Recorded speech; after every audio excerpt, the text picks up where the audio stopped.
Olá pessoal, boa noite, tudo bem com vocês? Eu preparei esse vídeo para trazer algumas dicas e também para orientá-los em relação ao trabalho que eu propus para a aula de hoje. Quero agradecer inclusive a professora Bárbara pela gentileza em aplicar esse trabalho para a gente. Primeiro, eu quero que vocês fiquem tranquilos. Eu sei que vocês têm pouco tempo para responder esse trabalho, tá? E eu tenho consciência disso. Então, é lógico que, em relação à correção, o critério de avaliação vai ser a resposta, né? Como que vocês conseguem construir ela de forma lógica, enfim. Mas eu tenho a certeza que não é um tempo suficiente para você conseguir esgotar o tema, fechar o tema, nada disso. Inclusive, tá? São questões difíceis. Às vezes o pessoal vai falar, professor, mas você caprichou, estava difícil demais, enfim. Eu sei. Eu quis propor um tema difícil mesmo, mas porque eu acho um dos temas mais interessantes em relação a temas que tangenciam o que a gente já vinha estudando. Vocês vão ver logo o caso, e o que eu passei para vocês é uma situação que é a seguinte, tá? Crime de genocídio. Nós estávamos estudando o crime de homicídio até a nossa última aula. E o meu objetivo com esse trabalho é colocá-los à seguinte, né, à frente da seguinte discussão.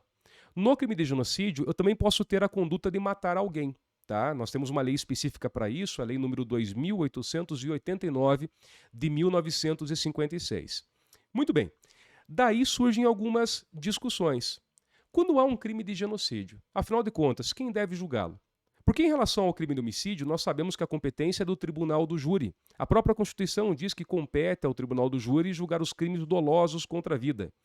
Seria o genocídio, quando há a morte de alguém, um crime doloso contra a vida? Pois é, jogo a batata quente para vocês responderem. Mas essa resposta vocês encontram, tá? Então, esse é um primeiro ponto. Mas não é só isso.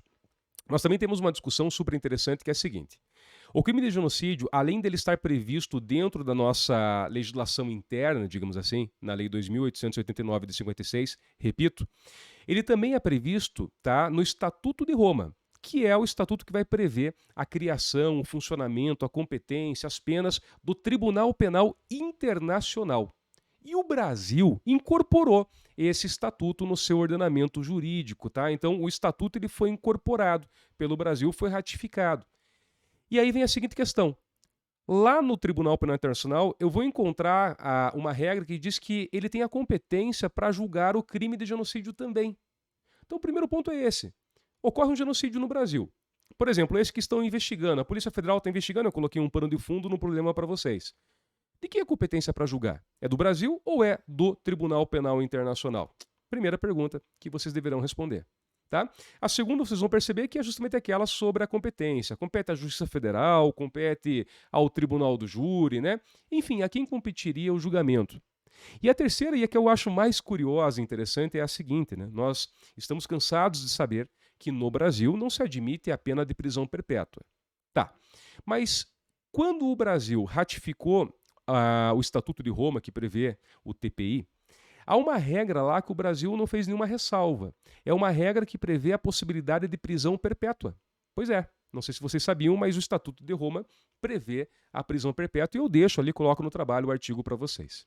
A minha pergunta que eu faço para vocês é: há como aplicar uma pena de prisão perpétua se a pessoa praticar um genocídio no Brasil? O Brasil pode entregar alguém para ser julgado perante o Tribunal Penal Internacional e poderia essa pessoa então sofrer uma pena de prisão perpétua? É mais uma pergunta que eu lanço para vocês. Não são perguntas fáceis, definitivamente, tá? Vocês vão ter que tentar fundamentar, mas o objetivo é esse, tentar ver como é que funciona, né? Como é que vocês vão trabalhar com o espírito crítico em relação a essas regras. Detalhe importante: já houve um genocídio julgado no Brasil. Agora nós estamos investigando se houve ou não houve em relação ao povo Yanomami, tá? E evitem ao máximo politizar essa discussão, tá? Não é o nosso objetivo. A questão é o fato. Por isso que, embora eu trabalhe com esse fato do início do ano, eu quero saber sobre competência, sobre prisão perpétua, se pode ou não pode, tá? Então não politize, por favor. Mas houve um caso de um genocídio que também ocorreu em relação ao povo Yanomami, tá? É na década de 90 ainda, ou até peço desculpas, agora não lembro se foi na década de 90 ou se foi no início dos anos 2000. Salvo engano, década de 90. Mas houve um caso que foi levado a julgamento e realmente levou à condenação de 5 pessoas por genocídio. Então vocês vão poder consultar no trabalho, eu trago ali o link para algumas notícias, vocês podem buscá-las, tá? Então o primeiro ponto é esse, tá? Não fiquem nervosos, espero que vocês gostem da atividade. Eu realmente preparei com carinho para que vocês tenham um tema bem legal que normalmente não dá tempo de trabalhar em sala de aula. Segundo ponto, uma dica para vocês, tá? Para quem nunca entrou na biblioteca online, ela vai ter algumas obras que podem ajudar vocês, tá? Então, para quem não conhece, eu vou compartilhar a tela agora, só para mostrar o caminho, e aí vocês vão buscando os autores. Então, vejam comigo aqui, ó. Eu vou compartilhar a tela, esse é o site da Dom Bosco, claro que essa é a Web Professor, mas eu imagino que a Web Aluno seja um pouco parecida. Você vai lá em menu, e no meu caso, tá, aparece como Biblioteca Digital Minha Biblioteca. Não sei se para vocês, tá, é o mesmo caminho.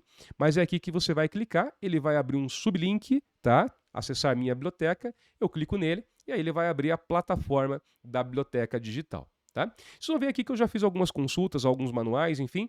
Então você vai lá, né? Se você quiser procurar um autor, vem aqui na busca.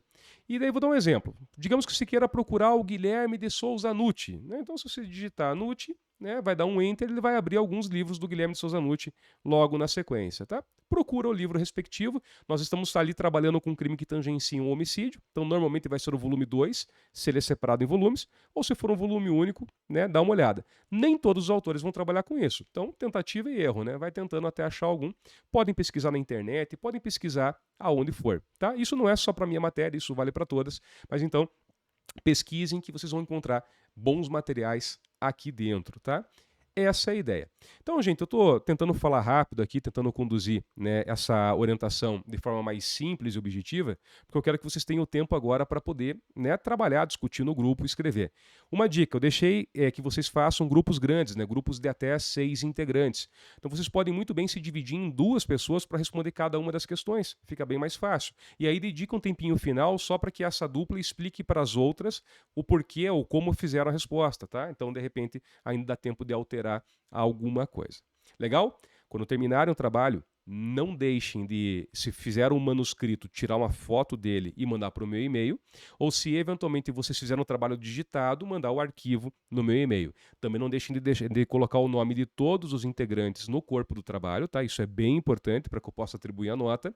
E assinem a lista de presença, porque só vou poder atribuir nota para quem esteve em sala de aula. Lembrando, não há nenhum prejuízo para quem faltou, porque essa nota é extra, tá? Então, a pessoa continua brigando pelos 10 pontos. Valeu? Então é isso. Pessoal, muito obrigado a todos vocês. Fiquem todos com Deus. Aí uma boa noite para vocês e sempre se lembrem, né? Penal é melhor do que civil. Valeu, pessoal. Obrigado. Até mais.